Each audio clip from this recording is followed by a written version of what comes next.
Hey everyone, this is Kelsey from the Arcane Library, and today I'm going to walk you through my latest adventure, Born in Blood. Ooh, scary.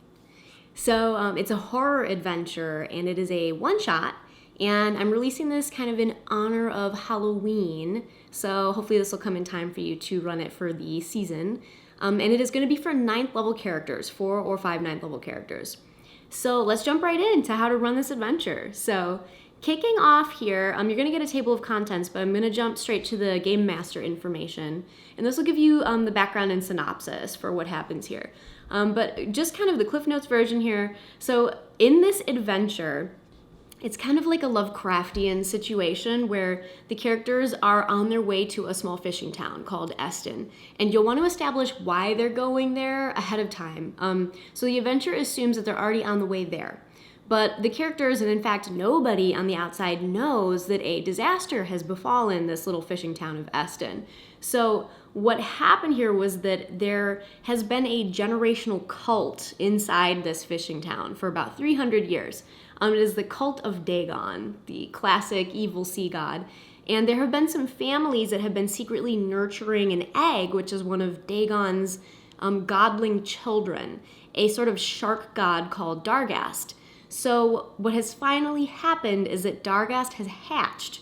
And so his worshippers in the town, who were once human, have started their transformation into becoming deep ones now that he has hatched, and sort of his magical presence is now taking sway over the waters around Estinn. So the town's guard and the secret loyal families who were protecting Dargast's egg all this time have now turned on the townsfolk and have rounded them up and essentially herded them into the water for Dargast to feed upon in this grisly scene. So this adventure is going to be about the characters discovering that information and then figuring out what to do about it. So beginning off, our very first encounter is called Ghost Town right here. And this is when the characters arrive at the town of Estinn, and they find it hauntingly deserted.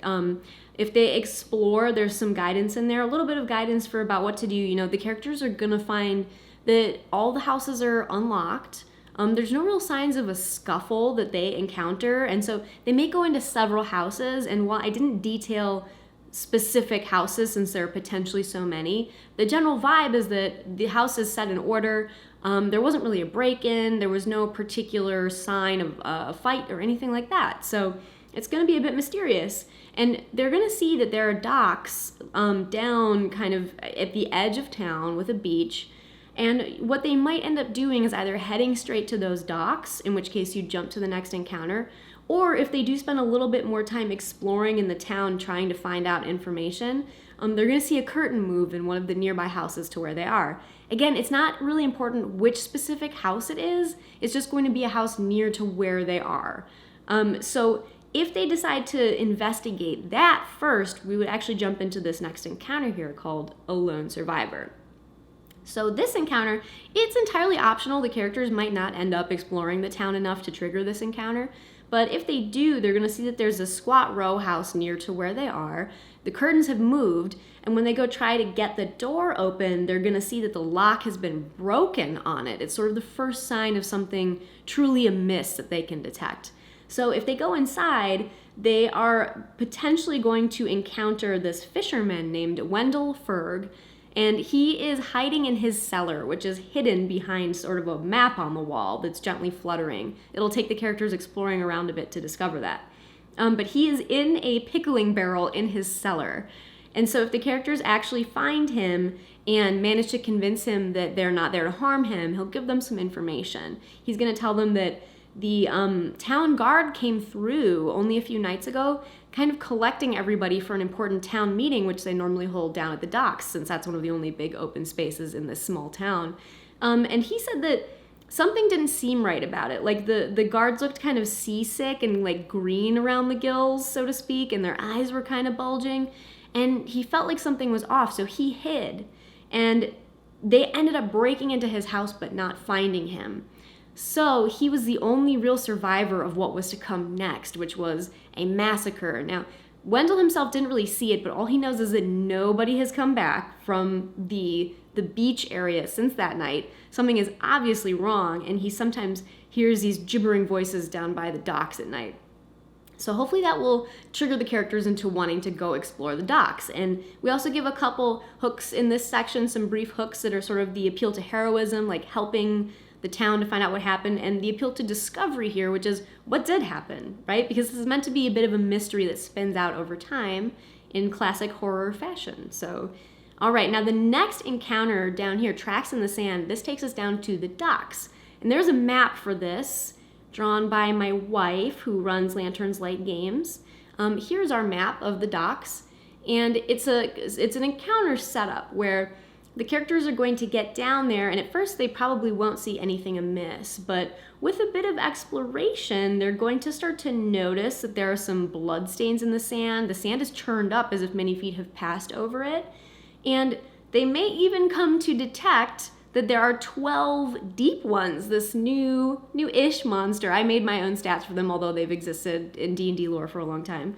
There are 12 of them that are hiding in the water around the docks, and they are going to attack the characters at the first chance they get. I think it's unlikely that there wouldn't be an encounter or combat. What's most likely to happen is that the characters are probably going to detect these deep ones early on into their exploration of this area, but if they don't, it's also possible that the deep ones will get the jump on them. So you'll be able to find the stats for the deep ones at the back of this adventure. Because this is a 9th level adventure, the deep ones are challenge rating 2, so this is a very swarmy style encounter. If there's a wizard with some area of effect spells, that's going to be great for this one. But one thing about the deep ones is that they're difficult to hurt with AoE type things at first. They have an ability called Slippery, where if they would take damage from a failed saving throw, they instead take no damage. It's kind of like evasion, which rogues have. And then they each have one use of legendary resistance. So I would use this to maybe avoid sort of a mass sweep of them early on and give them a chance to get in close to the characters to start attacking and sort of swarming them. So, if the characters decide to take captives, which isn't a terrible idea, there is a little bit here on what the deep ones know. They explain that they are members of the Order of Dagon, which is this cult that has existed for as long as Estinn. These deep ones are cowardly, so it would be pretty easy to get information out of them. And they mention Dargast, their brother or prince. They don't go into a ton of detail, but they explain that Dargast is sort of this creature who has come about recently, who is their lord or their prince. And Dargast is responsible for the mayhem that has happened here. And they indicate that Dargast is out in the water. So characters are going to eventually put together that they need to go out into the water to really get to the next pieces of information here. So this brings us to the shapes in the water encounter. So this is a situation where we're going to start to transition into the fully underwater portion of this adventure. Most 9th level groups are going to have some form of access to water breathing, but we'll get to what to do if they don't happen to have that. That's kind of baked into here. But just the first thing I want to note is I have a little sidebar here off to the side, being underwater. Now the underwater combat and exploration rules in 5th edition are kind of complex because they're scattered around and you're trying to merge the rules for holding your breath, swimming, weapons, damage resistance to fire while you're underwater. And for the ease of use for this adventure, I just have decided to write this adventure using just these rules for underwater combat, which are simplified, but I still think retain the feel of the challenges of being underwater. So just know that this adventure was written with those rules only regarding being underwater. Now, as the characters go out into the water, they're going to pass through a seaweed field, like some heavy kelp, and it's choking the water out, about 100 feet offshore, and they see these pale shapes in there. And now this is one of the big, kind of gore reveals, the classic horror moments where they're going to discover that these shapes in the seaweed on closer inspection are the torn up bodies of dozens of townsfolk who've kind of been ripped apart and trapped in the seaweed. This is giving hints as to what lies ahead. And then there's a big drop-off shelf. But right at the top of that shelf, there is a statue of a strange, like, tall fishman who's looking towards shore. Some characters who are like trained in esoteric lore or like proficient in knowledge, like religion, for example, like intelligence religion, they would probably recognize this as a statue of Dagon, who's like an obscure evil sea god. So any humanoid creatures that touch this statue and say Dagon's name gain the effects of a water-breathing spell. That's something you can use if your characters just don't have access to any form of water breathing, because they're going to need some way to persist underwater for a stretch for the next part of this adventure. So if you need that to proceed with the adventure, I would not hide the nature of this statue from the characters. If characters examine it at all, I would kind of let that benefit of it become known to them so that you can continue on to the next section, which, if they head out past that shelf towards some shapes they see in the distance, is going to take them to Darghast's lair. And this is where that sea god is currently lairing. And this has its own map. So the second map for this adventure is Darghast's lair. And what the characters are first going to find when they approach is a set of columns, these leaning, ancient-looking columns. And those columns are kind of towering over some holes in the sea floor. And each of those holes has a tunnel that's going to lead inside the underground section of this adventure, which is where this dungeon takes place. These pits will lead inside. They have sort of like a sticky slime on them that can pull gear and equipment away from the characters, but also characters who explore carefully are going to see that in one of these tunnels there's actually a cloak of the manta ray stuck in this wall mucus. So if they take the time to look, they're going to find a nice piece of treasure that will really help them in this adventure. And there's some fish swimming around outside, and it's conceivable that characters have spells that let them talk to wildlife, so I put some notes in here for what the fish might say if communicated with by the characters. So now, depending on which pit they choose, it could lead them to any particular section of this dungeon. So I think we're just going to go in order here. I'm going to assume first off that the characters are going to head into the easternmost pit that will lead them in this direction. And that takes us to a section called the Boiling Fane, right here. So the first room, area 2, that the characters encounter is a room where all of the walls are carved with sharp carvings. There's not a lot going in here, although there is some hidden treasure. But there's some hints as to what's coming next. So if they get close to a set of double doors that's down at the bottom of this room, they're going to notice that the water around this double door here is sort of wavering and shimmering. And characters who investigate carefully will notice that the temperature of the water is a bit elevated, and that's what's causing the water to move and almost boil. So that tells us about what happens in the next room, which is area 3, the incubation room. That is a room that actually has a partially petrified remoras inside of it. And it's causing the water inside this room to reach boiling temperatures. So if characters just open those double doors into that room without taking precautions, they're going to start to get hit with boiling water, and it's going to potentially start dealing damage to them. And the longer time that they spend inside that next room, the more risk they have for taking damage. However, there are all kinds of cool treasures in that room. There's in fact a bunch of coins and valuable things scattered all over the floor as offerings, because this is where the egg of Darghast was incubating, and so of course it has to be, lauded with wonderful things fit for a godling during that time. It's basically his crib. It has to look nice.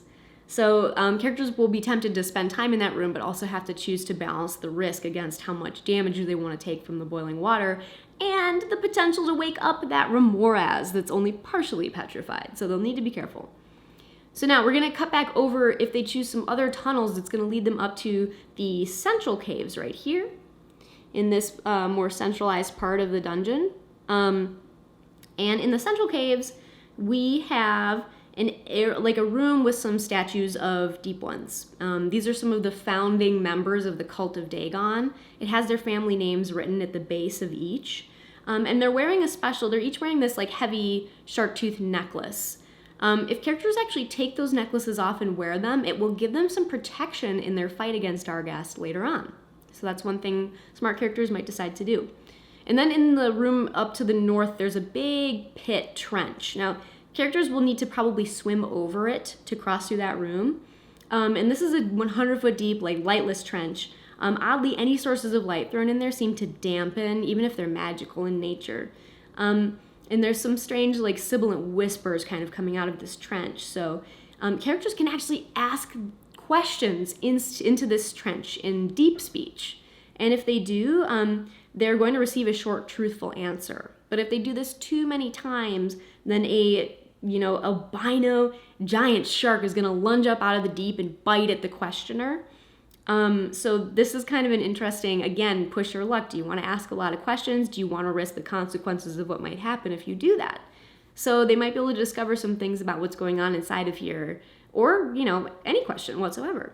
Who knows? What do the gods know? What do these deep ones know? It could be anything. So now, jump us over to the West Caves, the second to last section here.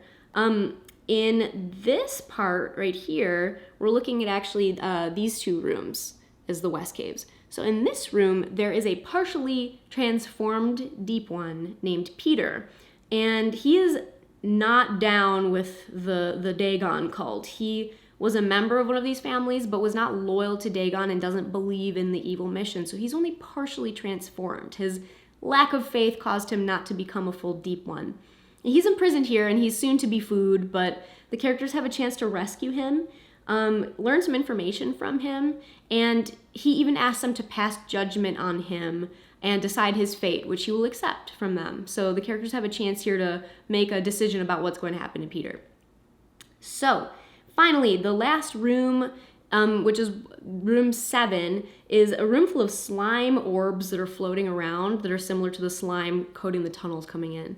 The slime orbs actually can explode in a radius that deals damage, and they can be combined if characters are careful. So it's conceivable that characters could take all 20 of these slime orbs if they want to spend the time and carefully merge them into sort of a like spirit bomb grade giant nuke that could deal, tens and 20s of d6 damage. They each deal 2d6 damage, and there's 20 of them, so if the characters actually get away with merging all 20 without blowing them up, they would have like a 40d6 poison damage dealing bomb, which is kind of hilarious and fun, and that would be exciting to use, so let them try. All right, and then finally, the very last bit of this entire adventure is the characters will eventually probably make their way to the chamber where Dargast himself is currently imprisoned because he's out of control. So there are 6 deep ones in this room that are preparing an offering for him. And just outside the closed door of this room, there's a lever. The characters probably won't know what that lever does, but pulling it opens Dargast's cage, which he is currently trapped inside. Probably not good for them or most of the people in that room. But one thing to note is that the deep ones in this room who are currently stabbing villager bodies onto this sharp red coral as a snack offering for their god, they are wearing these shark tooth necklaces that make them immune to Dargast's dominate ability, which you will see in his stat block. He can actually dominate creatures. And one of these deep ones has a new magic item, which is called the Trident of Dagon. This trident allows a follower of Dagon who's attuned to it to actually cast Dominate Monster on one of, a creature, and if it's against one of Dagon's own children, then that target does not get to make a saving throw. It's just an automatic success.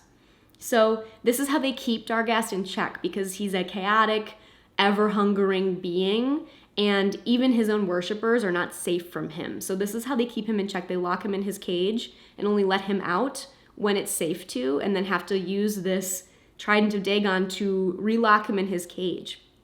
So the important thing to note about this item is that it only works and can only be attuned to by a creature who worships Dagon. So the characters will have to either ally with or goad its current wielder into cooperating with them if they want to make use of it. If they just kill everybody and try to take the trident and use it, it's unlikely it would work for them unless one of the PCs happens to already be a worshiper of Dagon, which is probably unlikely. Possible, but unlikely. So what's going to most likely happen in this final room is a big fight. There's sharp red coral that can be sort of used as a terrain element, a damage-dealing terrain element. Dargast himself is a very formidable foe. He's kind of like a shark on steroids with legendary actions. He can move very swiftly. He can potentially dominate people, and he just deals a lot of damage. So he's going to be tough to fight with, and his allies as well if they're a part of the fray. So the characters after that fight with Dargast will have to decide, maybe they don't fight him, maybe they do. So we have an aftermath section here where it talks about what to do if Dargast lives, if Dargast is defeated, and then what happens to Estinn. And also we go into some future adventure hooks that you can spin out into later adventures as a result of this one. So that is the full walkthrough. You can grab this adventure on my website, thearcanelibrary.com, PDF download. It comes with maps. It comes with printable combat cards that are references for the monsters and the treasure. And it's just hopefully a really fun, spooky, Halloween-themed adventure for you. So if you run it, let me know what you think. And thank you so much for watching this walkthrough. All right, everyone. Happy gaming.